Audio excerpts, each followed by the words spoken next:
Hi everyone, welcome to ICTF.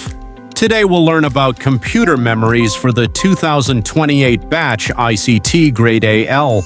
Let's get started. Okay guys, so இந்த video செஷனில் நாங்கள் பார்க்க போகிறது கம்ப்யூட்டர் மெமரிஸ் அப்படின்ற டாப்பிக்கை பற்றி கதைச்சிட்டு வர போகிறோம். ஸோ கம்ப்யூட்டர் மெமரிஸ் அப்படின்றது கணனி நினைவகங்கள் என்ற தமிழ் நேமால நாங்கள் சொல்லிக்கொள்கிற ஒரு டாபிக் தான் இது. அப்போ இந்த வீடியோ செஷனில் ஆக்சுவலாக நாங்கள் கவர் பண்ண போகிற விஷயம் என்னென்னு சொன்னால், அட்வான்ஸ் லெவல், அதாவது ஸ்ரீலங்கன் லெவலில் இருக்க போகிற அட்வான்ஸ் லெவல் எக்ஸாமினேஷனுக்கு கம்ப்யூட்டர் மெமரிஸில் என்னென்ன விஷயங்கள் அடிப்படையாக தேவையோ அந்த விஷயம் எல்லாமே நான் உங்களுக்கு எக்ஸ்பிளைன் பண்ணிட்டு வர போகிறேன் இந்த வீடியோ செஷனில்.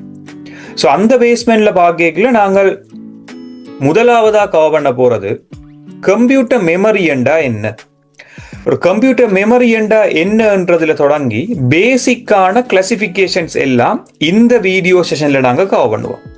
ஸோ இந்த வீடியோன்ற தொடர்ச்சியாக வரப்போகிற அடுத்த வீடியோ செஷனில் ஒவ்வொரு பிரைமரி மெமரியும் ரேம் ரோம் கேஷ் மெமரியும் இண்டிவிஜுவலாக எப்படி டிவைட் ஆகுதுன்ற விஷயம் பார்த்து கொண்டு வருவோம். ஸோ இந்த வீடியோ செஷன் முக்கியம். பேசிக்காக நாங்கள் கம்ப்யூட்டர் மெமரி என்றா என்னென்று படிக்க வேணும், அதை விட இதுண்ட கிளாசிஃபிகேஷன் ஒரு பேஸ்மெண்ட்ல எப்படி இருக்க போகுதுன்னு பார்க்க போறோம். ஸோ கம்ப்யூட்டர் மெமரிஸ் அப்படின்றது என்ன டெஃபினிஷனை கொண்டு இருக்குது அதை நான் இந்த இடத்த மென்ஷன் பண்ணியிருக்கிறேன். Computer memory is a digital storage area, stores data, instructions and information required by the computer to perform task. ஒரு கணனி நினைவகம் என்றது ஒரு டிஜிட்டல் ஸ்டோரேஜ், அதாவது டிஜிட்டல் என்றா தெரியும், நாங்கள் இலக்க முறையில சேமிக்கின்ற ஒரு சேமிப்பகம். இந்த மெமரி என்னத்தை சேவ் பண்ணி வச்சிருக்கும் பார்த்தோம்னா டேட்டா, இன்ஸ்ட்ரக்ஷன், தரவுகள், அறிவுறுத்தல்களை சேமிச்சு வச்சிருக்கும். அதே நேரம் தகவல்களையும் சேமிச்சு வச்சிருக்கிறதுக்கு பயன்படுத்தலாம். அந்த தகவல்களோ அல்லது அறிவுறுத்தல்களோ தரவுகளோ என்ன தேவைக்காக சேமிக்கப்படுது என்று சொன்னால் டு பெர்ஃபார்ம் டாஸ்க், சில நோக்கங்களை நிறைவு செய்வதற்காக சேமிக்கப்பட்டிருக்கு.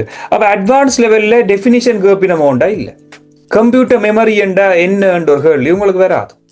இப்ப நாங்கள் ஏ லெவல் படிச்சு கொண்டிருக்கல ஸ்ரீலங்கன் லெவல் அட்வான்ஸ் லெவல்ல கம்ப்யூட்டர் மெமரி எழுதுங்க அப்படின்ற என்னென்று கேட்டு ஒரு நாள் கேள்வி இருக்க மாட்டேன். பிகாஸ் அது பேஸ்மெண்ட், நாங்கள் கிரேட் 7, 8 கடந்து வந்துட்டு. பட் உங்களுக்கு எப்படி கேள்வி வரும்னா இதுன்ற கிளாசிபிகேஷன் வகைப்படுத்தல்கள்ல தான் கேள்வி வரும். அதுல கூட நேரடியா கேள்வி கேட்காமல் மறைமுகமா சில வகைகள் எங்க இருக்கு, என்னென்ன டைப்பான ரேம் இருக்கு, அப்படிதான் கேள்வி வரும். ஸோ அதை பற்றியும் இந்த வீடியோ செஷன்ல நான் கதைக்க போறேன். பட் இதுல டெஃபினிஷனை மார்க் பண்ணதுன்ற மெயின் ரீசன் என்னன்னா படிக்கிறவங்களுக்கு தெரிய வேணும் என்ன ரீசனுக்கு இதை படிக்கிறோம். கம்ப்யூட்டர் மெமரி என்றா என்ன, அதாவது ஒரு டிஜிட்டல் ஸ்டோரேஜ் ஏரியான்னு சொல்லுவோம். இதுல அறிவுறுத்தல்களோ அல்லது டேட்டாவோ அல்லது இன்ஃபர்மேஷன்ஸோ சேமிக்க வைக்கப்பட்டிருக்கலாம். ஓகே, ஸோ ஒரு கம்ப்யூட்டர் மெமரியை நாங்கள் அடிப்படையா 2 விதமா வகைப்படுத்துறோம். அதுல முதலாவது வகையா நான் சொல்ல போறது பிரைமரி அல்லது மெயின் மெமரி என்று சொல்ற இந்த வகைப்படுத்தல். இந்த பிரைமரி அல்லது மெயின் மெமரி என்று சொல்ற இவரை நாங்கள் எடுத்தோம் என்று சொன்னால் தமிழ்ல பிரதான அல்லது முதன்மை நினைவகம் என்று சொல்லுவோம். இது முதலாவது வகை, பிரதான அல்லது முதன்மை நினைவகம். ஸோ அடுத்தது பார்த்தோம்னா செகண்டரி அல்லது ஆக்சிலரி மெமரி அல்லது ஸ்டோரேஜ் என்ற நேம் சொல்லுவோம். இது என்ன ரீசனுக்கு இந்த ஆக்சிலரி என்ற வேர்டை நான் இங்க மார்க் பண்ணினான்னு சொன்னா, இது ஓல்டு சிலபஸ்ல இந்த டேர்ம் அடிக்கடி யூஸ் பண்ணவ. 2019க்கு பிறகு சேஞ்ச் ஆன சிலபஸ்ல இந்த டேர்ம் யூஸ் பண்றது குறைவு. பட் ரெஃபர் பண்ற புக்ஸ்ல இந்த வேர்ட்ஸ் இருக்கு, ரெஃபரன்ஸ் புக்ஸ்ல. பட் உங்களுக்கு ரெண்டுமே தெரிஞ்சிருந்தா பெட்டர். செகண்டரி மெமரி அல்லது ஆக்சிலரி மெமரி என்று சொல்லிக் கொள்வோம். ஸ்டோரேஜ் என்றும் இதை நாங்கள் சொல்லலாம். இப்போ ஸ்டோரேஜுக்கும் மெமரிக்கும் என்ன டிஃப்ரென்ஸ், ஒரு சின்ன மைனூட்டான டிஃப்ரெண்ட் தான், பட் அது கேட்க போறது இல்லை. மெமரி என்றது நினைவகம், ஸ்டோரேஜ் என்றது சேமிப்பகம் என்று தமிழ்ல வச்சிருக்கிறோம். உண்மையில மெமரி என்றது என்னன்னு சொன்னா டேட்டாவை நாங்கள் ஸ்டோர் பண்ணலாம், எங்களுக்கு தெரியாமலே ஆட்டோமேட்டிக்கா டேட்டா ரிமூவும் ஆகலாம். இப்போ ரேம் மாதிரியான மெமரி எடுத்தோம்னா கம்ப்யூட்டர் தனக்கு தேவையான நேரம் டேட்டாவை ஸ்டோர் பண்ணும், தனக்கு தேவையில்லாத நேரம் கரண்ட் போயிட்டுண்டா டேட்டாவை ரிமூவ் பண்ணிடும். ஸோ அது மெமரி. ஸ்டோரேஜ்ன்றது பெரும்பாலும் செகண்டரி ஸ்டோரேஜை குறிக்கும். நாங்களா சேவ் பண்ணினாத்தான் சேவ் ஆகும், நாங்களா போய் டிலீட் பண்ணா தான் டிலீட் ஆகும். ஒரு ஹியூமன்ஸை நார்மலாக ஹியூமன்ஸ் வந்து நார்மலாக இன்டராக்ட் ஆகி அதிൻ്റെ இன்ஸ்ட்ரக்ஷனுக்கு ஏற்ற மாதிரி ஒரு மெமரி வேலை செய்யுமெண்டா அதை நாங்கள் ஸ்டோரேஜ்னு சொல்லலாம். பட் காமன் டேர்ம் நாங்கள் ரெண்டையுமே யூஸ் பண்ணலாம், no issue. So primary memory, secondary memory என்று ரெண்டா பிரிக்கலாம். பிரைமரி மெமரியை நாங்கள் பிரதான நினைவகம் அல்லது முதன்மை நினைவகம் என்று சொல்லுவோம். செகண்டரி மெமரியை துணை நினைவகம் அப்படின்னு சொல்லுவோம். ஸோ அதுக்கு இன்னொரு நேமும் இருக்கு, ஆக்சிலரி மெமரி என்றும் சொல்லுவோம். ஸோ இது பேஸ்மெண்டா இருக்கிற ரெண்டு டைப்பான கம்ப்யூட்டர் மெமரிஸ். தென் இந்த ரெண்டு மெமரிக்கும் என்ன டிஃபரன்ஸ், என்ன ரீசனுக்காக ரெண்டா பிரிக்கிறோம் அல்லது எந்த பேஸ்மெண்ட்ல இதை ரெண்டா பிரிக்கிறோம்? ஸோ இதை நாங்கள் பார்த்து கொண்டு வரைக்கான ஒரு முக்கியமான விஷயம் விளங்குது. Directly access by the CPU holds data instruction currently in use. அதாவது வந்து ஒரு சிபியூவால நேரடியாக அணுகல் செய்யப்படுகின்ற ஒரு நினைவகம் தான் இந்த பிரைமரி மெமரி. எந்த ஒரு மெமரிக்கு சிபியூவோட நேரடியான தொடர்பு இருக்குதோ அந்த மெமரியை நாங்கள் பிரைமரி மெமரி அல்லது மெயின் மெமரி என்று சொல்லுவோம். இப்படியான பிரைமரி அல்லது மெயின் மெமரி வந்து இன்ஸ்ட்ரக்ஷன்ஸ் அல்லது டேட்டாவை சர்வ் பண்ணிக்கொள்ளும். இப்ப கரண்ட்லியா ஒர்க் பண்றது தான் சர்வன். ஸோ இதை நாங்கள் ஒரு இமேஜா ட்ரா பண்ணணும்னு சொன்னா நான் ஒரு ரெட் கலர் சின்ன ஒரு பாக்ஸ் ஒன்று ட்ரா பண்றேன். இதுல ஜஸ்ட் நான் என்ன செய்யறேன், இதுல ஒரு சின்ன பாக்ஸ் ஒன்று அகைன் ட்ரா பண்ணிக்கொள்ளணும் ஒரு ஒயிட் கலரால. ரைட், இதுக்கு பக்கத்துல இன்னொரு மெமரியை ட்ரா பண்ணிக்கொள்றேன், இதுக்கு பக்கத்துல இன்னொரு மெமரியை ட்ரா பண்றேன். ஸோ முதலாவது பாக்ஸில் நான் மென்ஷன் பண்ணியிருக்கிறவர் தான் வந்து சிபியூ. சிபியூ உங்களுக்கு தெரியும், சென்ட்ரல் ப்ராசஸிங் யூனிட், அதாவது ப்ரொசஸர் என்று சொல்லுவோம். ஒரு கம்ப்யூட்டர் பிரெயின் அண்டி வேறத்தான் நாங்கள் சொல்லுவோம். ஒரு சிபியூவோட டிரெக்டா கனெக்ஷன்ல இருக்க போறவர் தான் இந்த மெயின் மெமரி அல்லது பிரைமரி மெமரி என்று சொல்லிக்கொள்ற இந்த மெமரி. எப்பவுமே ஒரு சிபியூவோட டிரெக்ட் கனெக்ஷனை கொண்டிருக்க போறது இந்த மெயின் மெமரி தான். அதாவது மெயின் மெமரியில இருந்து கொண்டு சிபியூக்கும் டேட்டா அல்லது இன்ஸ்ட்ரக்ஷன் போகலாம், சிபியூல இருந்து கொண்டு மெயின் மெமரிக்கும் டேட்டா அல்லது இன்ஸ்ட்ரக்ஷன் வரலாம். அப்ப இப்படி இருக்க போற ஒரு மெமரி தான் main memory. But second box ஒன்று ட்ரா பண்ணி இருக்கிறேன் இதுல, இது செகண்டரி மெமரி என்று சொல்லுவோம். செகண்டரி மெமரி, உண்மையில செகண்டரி மெமரி என்று சொல்றது அவ்வளவு பெட்டரா இருக்காது, ஸ்டோரேஜஸ் அப்படின்னு சொல்லிக்கொள்வோம், செகண்டரி ஸ்டோரேஜஸ். ஸோ செகண்டரி ஸ்டோரேஜில் பொறுத்த மட்டும் இவருக்கும் சிபியூக்கும் இடையில நேரடி தொடர்பு இருக்காது. இப்போ செகண்டரி மெமரி என்ன செய்யும் என்று சொன்னால் பிரைமரி மெமரிக்கு டேட்டாவை கொடுக்கும். சேம் டைம் இந்த பிரைமரி அல்லது மெயின் மெமரியில இருந்தும் செகண்டரி மெமரிக்கு டேட்டா வரலாம். இப்படியான ஒரு கம்யூனிகேஷன் ஸ்டைல் தான் இருக்க போகுது. இப்போ இந்த இடத்துல நீங்க அப்சர்வ் பண்ணினா விளங்கும், செகண்டரி மெமரி என்றது not access directly by the CPU used for long term data storage. That means சிபியூவால நேரடியாக இது அணுகல் செய்யப்படாது. அதே நேரம் இது நீண்டகால தரவுகள் தகவல்களை சேமிக்கிறதுக்கு தான் இதை நாங்க பயன்படுத்தும். இப்ப நார்மலா உங்களுக்கு தெரிய வேணும், சிபியூவோட நேரடியா கனெக்ஷன்ல இருக்கிறவருக்கு வேகம், அதாவது ஸ்பீடுன்றது கட்டாயம் அதிகமாக தான் இருக்கவா. ஏண்டா சிபியூ வேகமா இருந்தா தான் அந்த கம்ப்யூட்டர் சிஸ்டமே வேகமா வேலை செய்யும்.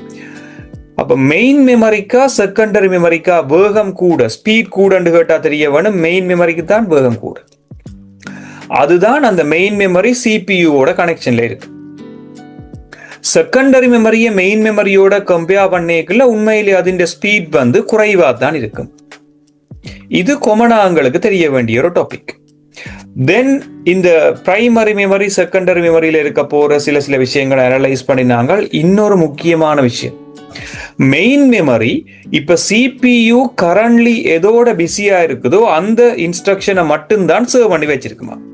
ஃபார் எக்ஸாம்பிள், இப்ப சிபியூ அப்படின்றது என்ன செய்யும்டா, இப்ப ஒரு MP3 பிளேயரோடையோ வாட்ஸ்அப்போடையோ வைபரோடையோ ஒர்க் பண்ணி கொண்டிருக்கா அது தொடர்பான தரவுகள் வந்து மெயின் மெமரியிலான் இருக்கும்.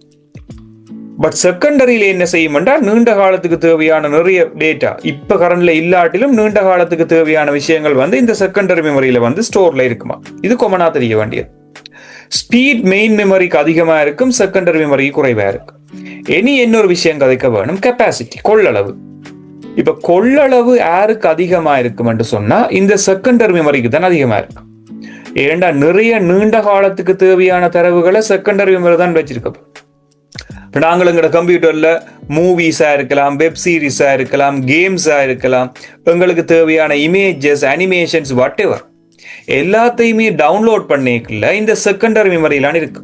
கொமனா இப்போ நாங்கள் 1 TB 2 TB ஹார்ட் டிஸ்க் தான் யூஸ் பண்ணுறோம். டெராபைட்டில் இதுன்ற கொள்ளளவை அளக்குற அளவுக்கு வந்துட்டோம். அதுக்காக 512 GB எல்லாம் இல்லையண்டில் இருக்கு. 512 GB 256 GB உள்ள ஹார்ட் டிஸ்க் எல்லாம் இருக்கு. பட் நார்மலாக நாங்கள் டிபிக்கு மூவ் ஆகிட்டோம். மெயின் மெமரியை பொறுத்த மட்டும் ஜிபியில தான் இதன் கெப்பாசிட்டி வந்து நாங்கள் மெஷர் பண்ணி கொண்டிருக்கிறோம். நார்மலான கம்ப்யூட்டர்ஸில் 16 GB 32 GB ரேம்ஸ் யூஸ் பண்ணுறோம். அதுக்காக லெஸ் இல்லையண்டு இல்லை 4 GB 8 GB அப்படியான மெமரி ரேமும் கூட நாங்கள் யூஸ் பண்ணுறோம். இப்போ கெப்பாசிட்டியை நாங்கள் கம்பேர் பண்ணிக்கல செகண்டரி மெமரியின் கெப்பாசிட்டி அதிகமாகவும் மெயின் மெமரி அல்லது பிரைமரி மெமரியின் கெப்பாசிட்டி குறைவாகவும் காணப்படும். சிம்பிளா எங்களுக்கு விளங்கிட்டு. ஸோ இதெல்லாத்தையும் நாங்கள் கிளியர் ரோல் கொடுத்துட்டு இனி எங்களோட ஸ்லைடுக்கு மூவ் பண்ணுவோமா இருந்தால் இனி எங்களுக்கு தெரிய வேண்டியது இந்த மெயின் மெமரி என்றதை நாங்கள் ஒரு 3 கேட்டகரியான மெயின் மெமரி டைப்ஸாக டிவைட் பண்ணி வச்சிருக்கலாம். இதில் எதை பற்றி நான் கதைக்க போறேன்னா, ஒன்று ரெம் என்ற மெமரியை பற்றி கதைக்க வேணும், அடுத்தது ரோம், அடுத்தது கேஷ் மெமரி அப்படின்னு 3 விதமான மெமரிஸ் எங்களுக்கு அவைலபிளா இருக்கு. இப்ப ரேம்ன்றதின் விரிவாக்கம் பாத்தீங்கன்னா ரேண்டம் ஆக்சஸ் மெமரி என்று சொல்லுவோம். சோ இது ஒரு volatile மெமரியா கன்சிடர் பண்ணுவோம். அது என்ன volatile மெமரி என்று சொன்னால், இப்ப கரண்ட்லி ஒர்க் பண்ணி கொண்டிருக்கிற தரவுகளை தான் இந்த ரேம் வச்சிருக்கு. எங்களோட பவர் அவுட் ஆயிட்டுது, ஆஃப் ஆயிட்டுது, எங்களோட கரண்ட் கனெக்ஷன் இல்லை, எலக்ட்ரிக் கனெக்ஷன் போயிட்டுண்டா டேட்டாவும் சேர்ந்து அழிஞ்சிடும். தற்காலிகமாகத்தான் இந்த ரேம் வந்து தரவுகளை சேமிக்கும். ஸோ ரேம்ன்றது ஒரு volatile மெமரி. அடுத்தது இங்க தரவுகள் வந்து தற்காலிகமாக இழக்கப்படுறதுன்றது ரேமோட மட்டும் நிக்க போறதுண்டு இல்லை. மூன்றாவதா மென்ஷன் பண்ணி இருக்கிற கேஷ் மெமரி கூட ஒரு volatile மெமரி தான், தற்காலிக நினைவகம், அதாவது வந்து டெம்பரரி மெமரி. இது ஒரு volatile மெமரி. ஸோ இந்த இடத்துல ரேம் கேஷ் மெமரி ரெண்டும் volatile மெமரியா கன்சிடர் பண்ணலாம். ஸோ கேஷ் மெமரி என்றது ஹை ஸ்பீடான ஒரு மெமரியா இருக்க போது. அடுத்த விஷயம் சிபியூண்ட பெர்ஃபார்மன்ஸ் நல்லா இருக்க வேணுமெண்டேக்குள்ள நாங்கள் இந்த கேஷ் மெமரியை யூஸ் பண்ணி கொள்றோம், நல்ல வேகமா இருக்கு மட்டும். ரேமோட கம்பேர் பண்ணேக்க கூட இந்த கேஷ் மெமரி என்றது வேகமான ஒரு மெமரி தான். அடுத்தது ரோம், ரீட் ஒன்லி மெமரி என்று சொல்லிக் கொள்வோம்.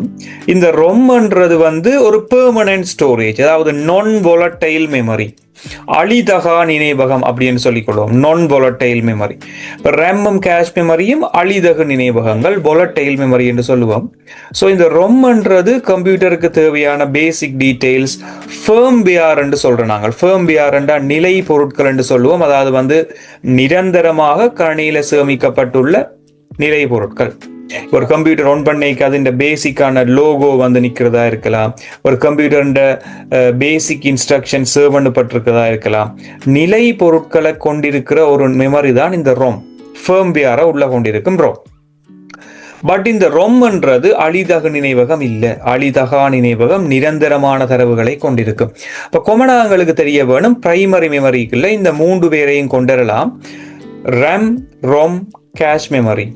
அதுல இந்த ரேமும் கேஷ் மெமரியும் volatile மெமரி, அழிதக நினைவகங்கள். ரொம்ன்றது ஒரு அழிதகான நினைவகம். ஸோ இது ஓகே. ஸோ இதன் விரிவாக்கங்கள் தான் நான் இந்த பாட்டம் பார்ட்ல மென்ஷன் பண்ணியிருந்தேன். நான் ரேண்டம் ஆக்சஸ் மெமரி என்றார் ரேம், ரீட் ஒன்லி மெமரி என்றார் ROM. That's fine. So cache memory என்றது நாங்கள் நார்மலா CPU கேஷ் மெமரி என்று சொல்லுவோம். பிகாஸ் கேஷ் மெமரி வந்து CPUவோட தான் டிரெக்டா டீல் பண்ணிக்கொள்ளும் டேட்டா கனெக்ஷன்ஸ் எல்லாத்தையுமே. Right, fine. ஸோ இப்போ நாங்கள் இந்த orange கலர் பாக்ஸுக்கு வருவோமா இருந்தால் auxiliary memory or secondary memory. So இந்த செகண்டரி மெமரியை நாங்கள் என்ன செய்வோம்னா சிபியூவோட டிரெக்டான கனெக்ஷன்ல இருக்காத ஒரு மெமரின்னு சொல்லிக்கொள்வோம். Same time optical storage devices, magnetic storage devices, solid storage devices என்று சொல்லி நாங்கள் இந்த இடத்துல ஒரு 3 விதமான டிவைசஸா நாங்கள் இதை கேட்டகரைஸ் பண்ணிக்கொள்றோம். இந்த 3 விதமான டிவைடுமே எக்ஸாம்ஸ்ல மேபி கேட்கலாம். துணை நினைவகங்களின் வகைகள் என்னென்ன? ஆப்டிக்கல், மேக்னெட்டிக், சாலிட் ஸ்டேட் 3 டைப்பா பிரிக்கிறோம். தமிழ் பார்த்தீங்கன்னா சிம்பிள் தான். ஆப்டிக்கல்ன்றது ஒளியியல் தேக்க சாதனங்கள், மேக்னெட்டிக்ன்றது காந்த நிலை தேக்க சாதனங்கள், சாலிட் ஸ்டேட் ஸ்டோரேஜ் டிவைஸ்ன்றது திண்ம நிலை தேக்க சாதனங்கள். பட் தமிழ் வேர்ட் கட்டாயம் தெரிய வேணும் இல்லை, நீங்கள் இங்கிலீஷ் மீடியம் ஓ தமிழ் மீடியம் வாட் எவர் இந்த வேர்டிங் நீங்கள் யூஸ் பண்ணலாம். Optical storage, magnetic storage, solid state அட்டு நாங்கள் ஒரு 3 விதமான ஸ்டோரேஜ் டிவைஸை டிவைட் பண்ணலாம். ஆப்டிக்கல் ஸ்டோரேஜ் டிவைசஸை பொறுத்த மட்டும் இங்கே சிடி என்ற கம்பேக்ட் டிஸ்காக இருக்கலாம், டிவிடி என்ற டிஜிட்டல் வெர்சடைல் டிஸ்க் அல்லது டிஜிட்டல் வீடியோ டிஸ்க்னு சொன்னால் கூட டிவிடி தான். அடுத்தது ப்ளூ ரே டிஸ்க் என்று சொல்றாங்க, நார்மலா ப்ளூ ரே என்று சொல்றாங்க. இந்த 3 விதமான எக்ஸாம்பிளுமே ஆப்டிக்கல் ஸ்டோரேஜ் டிவைஸுக்கான எக்ஸாம்பிள். அடுத்தது மேக்னெட்டிக் ஸ்டோரேஜ் டிவைஸ் என்று சொல்லிக்கல, மேக்னெட்டிக்ன்றது காந்தவியல் தொழில்நுட்பத்தை பயன்படுத்தி தரவுகளை சேமிக்கும். அதுல இந்த HDD என்று சொல்ற ஹார்ட் டிஸ்க் டிரைவ், இதை தமிழ்ல சொல்லிக்க காந்த நிலை வெண்பட்டு அப்படின்னு சொல்லுவோம். HDD ஹார்ட் டிஸ்க் டிரைவா இருக்கலாம், ஃப்ளாப்பி டிஸ்க் அப்படின்னு சொல்லிக் கொள்ளலாம். ஆரம்ப காலங்களில் இருந்தது, இப்ப இந்த பயன்பாடு குறைவு, இந்த கெப்பாசிட்டி சரியான குறைவு. அடுத்தது மேக்னெட்டிக் டேப் அப்படி என்று சொல்ற காந்த நாடாக்கள், இதுகளோட பயன்பாடு இப்ப குறைவா தான் இருக்குது. பென் டிரைவ் அதுகள் எல்லாம் வந்த உடனே இந்த பயன்பாடு நாங்கள் குறைச்சிட்டோம். பட் எனிஹவ் தெரியவன் இதுகள் 3 பேரையும் நாங்கள் சொல்லிக் கொள்வோம் மேக்னெட்டிக் ஸ்டோரேஜ் டிவைசஸ். அப்ப உண்மையில இதை நாங்கள் கம்பேர் பண்ணிக்கல, லாஸ்டா இருக்க போற பாட்டை கம்பேர் பண்றது கட்டாயம். பட் அடுத்த பாட்டையும் படிச்சுட்டு நாங்கள் அடுத்த இடத்துக்கு வருவோம். solid state என்று சொல்லிக்கல உண்மையில நோ மூவிங் பார்ட்ஸ். இப்ப மேக்னெட்டிக்ல எல்லாம் மூவிங் பார்ட்ஸ் இருக்கும், ரொட்டேட் பண்ற ரொட்டேட்டரா இருக்கலாம், ஹெட்டா இருக்கலாம், ரீடிங் ஹெட், தென் வீல், நிறைய இருக்கும் இந்த ஹார்ட் டிஸ்க்ல. பட் இங்க மூவ்மெண்ட்ஸ் ஆன பார்ட் ஒன்றும் இருக்கா, ஜஸ்ட் சொலிடாவே இருக்கு. இப்ப மெமரி கார்டு என்று சொல்றாங்க, அதின் உண்மையான சரியான வேர்ட் வந்து SSD என்று சொல்ற solid state drive memory card. So அடுத்தது வந்து SSD என்றது வந்து மெமரி கார்டுன்னு சொல்லுவோம், சாரி இந்த ஹார்ட் டிஸ்க் என்று சொல்லுவோம். திண்ம நிலை வெண்பட்டு, திண்ம நிலை வெண்பட்டு என்று சொல்றது ரீசன், காந்த நிலை வெண்பட்டை விட இந்த திண்ம நிலை வெண்பட்டு வேகம் கூடுவோம் SSD. அடுத்தது பென் டிரைவ். பென் டிரைவ்ன்றது வந்து USB ஃபிளாஷ் டிரைவ் என்று சொல்லிக் கொள்வோம். யூனிவர்சல் சீரியல் பஸ் என்று சொல்றோம் நாங்கள், அது இந்த எக்ஸ்பேன்ஷன் இங்கே மென்ஷன் பண்ணியிருக்கிறோம். இந்த யூனிவர்சல் சீரியல் பஸ் USB டிரைவ்ன்றது ஒரு பென் டிரைவ், நாங்கள் நார்மலா யூஸ் பண்ற பென் டிரைவ் தான். நிறைய ஸ்டோரேஜை கொண்டிருக்கலாம், நாங்கள் தரவுகளை உடனுடன் பாவிக்கலாம். அடுத்தது செக்யூர் டிஜிட்டல் கார்டு என்ற SD கார்டு, இதுதான் மெமரி கார்டுன்னு சொல்றாங்க. நான் ஆரம்பத்தில் மாதிரி சொல்லியிருந்தேன், SSD எப்படி சொல்லியிருந்தேன், பட் SD கார்டு தான் உண்மையில மெமரி கார்டு.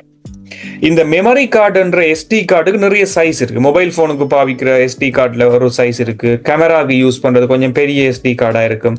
ஸோ இதுல யூஸ் பண்ணிருக்கிறது வந்து கேமராக்கு யூஸ் பண்ற SD கார்டு. இதுலயுமே GB நம்மள நாங்க எடுத்து பாவிக்கிறோம். செக்யூர் டிஜிட்டல் என்றது தான் இதுன்ற விரிவாக்கம். ஸோ இதில் நான் HDDக்கு ஹார்ட் டிஸ்க் டிரைவ் என்று மென்ஷன் பண்ணியிருக்கிறேன், SSDக்கு solid state டிரைவ் என்று மென்ஷன் பண்ணியிருக்கிறேன், CD compact disc, DVD digital versatile ஒரு டிஜிட்டல் வீடியோ டிஸ்க், ப்ளூரே என்றா ப்ளூரே டிஸ்க், இப்படி எல்லாத்தின் விரிவாக்கம் இருக்கு. SSD pen drive SD card இது மூன்றும் solid state ஸ்டோரேஜ் டிவைஸுக்கான உதாரணமா எடுக்கலாம்.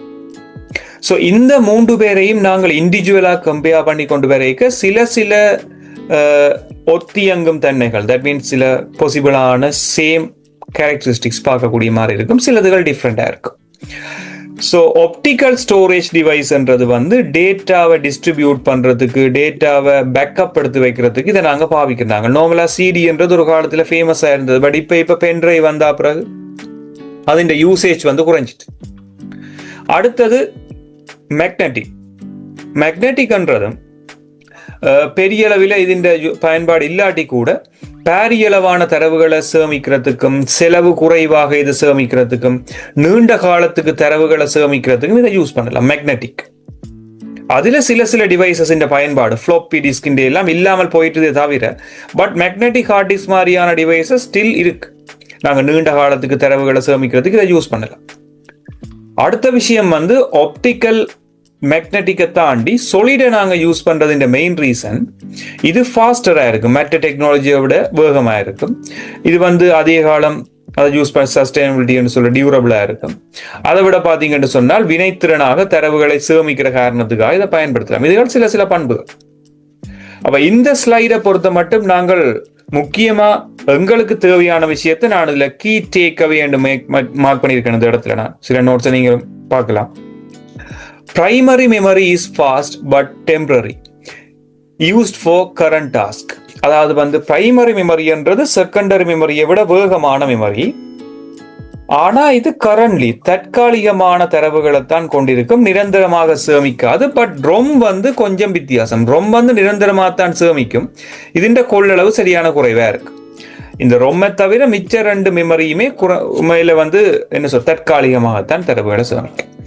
அடுத்தது செகண்டரி மெமரி என்றது வந்து லார்ஜ் மெமரியா இருக்கும், நான் volatile and used for permanent data storing. தரவுகளை பெர்மனண்டா சேவ் பண்றதுக்கு நாங்க சேவ் பண்ணலாம்.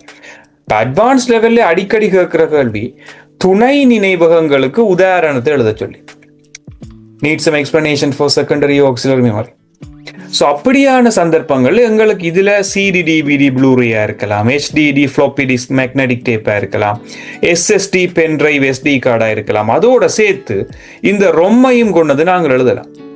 இப்ப நான் volatile மெமரி அழிதகா நினைவகங்கள், அதாவது நிரந்தர நினைவகங்களுக்கு உதாரணமா இந்த 10 பேரையும் எழுதலாம். இவை எல்லாரும் நிரந்தரமாக தரவை சேமிப்பினர். அழிதகா நினைவகங்கள்ன்றதுக்கு தான் இவ்வளவு பேர். அப்ப volatile மெமரிக்கு உதாரணம் கேட்கல, நாங்கள் RAM கேஷ் மெமரி இது ரெண்டையும் எழுதலாம். அதோட சேர்த்து எனி வார கிளாஸுகள்ல நாங்கள் வீடியோ செஷன்ஸ்ல பார்ப்போம், ரெஜிஸ்டர்ஸ் என்று சொல்ற நினைவக பதிவகங்கள். இதன் கலர் நான் ரெட்ல மார்க் பண்றேன். மெமரி ரெஜிஸ்டர்ஸ் என்று சொல்ற நினைவக பதிவகங்களை கூட ஞாபகப்படுத்தி வைக்கலாம். இதுவும் ஒரு தற்காலிக நினைவகம் தான். பட் ஃபியூச்சர் அடுத்தடுத்த வீடியோஸ்ல நாங்கள் இதை எப்படி அப்டேட் பண்ணுவோம். ஸோ இவ்வளவு விஷயம் நாங்கள் பார்த்துருந்தோம். அட்வான்ஸ் லெவல்ல ஒரு கம்ப்யூட்டர் மெமரிஸ்ல எங்களுக்கு என்னென்ன விஷயங்கள் அடிப்படையா தேவையோ அவ்வளவும் நான் சொல்லியிருந்தேன். நான் அடுத்த வீடியோ செஷன்ல இந்த மெமரிஸ் டீப்பான எக்ஸ்பிளனேஷன்ஸ், அதாவது RAM, ROM, cache memory types என்ன இருக்குன்னு பார்த்துட்டு வருவோம். ஸோ அடுத்த கிளாஸ்ல அடுத்த வீடியோ செஷன்ல புது கான்செப்டோட மீட் பண்ணிக்கொள்வோம். தேங்க்யூ.